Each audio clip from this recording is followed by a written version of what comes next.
Okay, do you recall Nicolas Cage's Ghost Rider movie? If you don't, you're lucky. If you do, it wasn't really good. It had Sam Elliott, which was really solid, but it left with that weird, will they do a sequel or will they just flat out reboot it? Well, Ghost Rider Spirit of Vengeance, ironically, is a sequel, even though they have changed some of the characters, but it still is Nicolas Cage. But when they do flashbacks, he wasn't trading the soul to, I want to say Henry Fonda. I think it was Henry Fonda. He wasn't trading the soul to Henry Fonda. Instead, it's another guy who I've seen in a ton of movies, but I cannot think of what his actual name is. But the plot is actually quite simple. The devil constantly needs a new body. That's what he can do his work on Earth.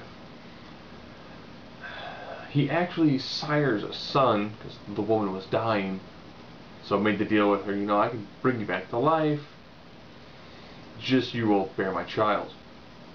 So now, 13 years later, it is near the time when he can take over the corporeal version of his son, and then have full absolute control over his powers. Now, initially, the kid is staying at a monastery that's kind of a fortress being run by Giles from Buffy the Vampire Slayer. Now, of course, that place gets overrun really, really quickly. And there's a decision of, you know what, we need to help defend this child and take it to the better sanctuary run by the Highlander, Christopher Lambert. We're going to need the Ghost Rider. Now, they changed the way he does the transformations. They're very, very over the top. The Ghost Rider himself is still a really solid, effect. They tweaked it where any vehicle he's currently riding, he transforms into more of the giant flaming mechanical device. So pretty much it's taking a child from point A to point B.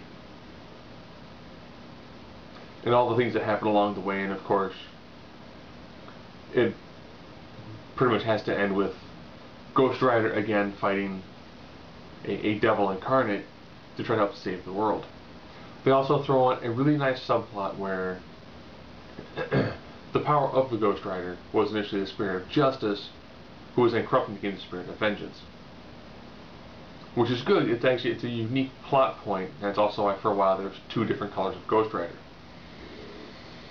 It is a unique, really light subplot that, of course, becomes much more important towards the end of the movie. All in all, not bad. As opposed to him fighting 4 corrupt elementals, he's just fighting decay. Decent job on the effects for him. Everyone he touches kind of just falls apart. They do a couple of inside jokes. One being everything that decay touches decays, hence the name. Except for one food item. It's an urban myth, but that food item actually does decay. All in all, not a bad movie. There are moments when Nicolas Cage really overacts. Talking like Wicker Man overacting here. It's not bad. It's better than the first one, but that's really not saying much.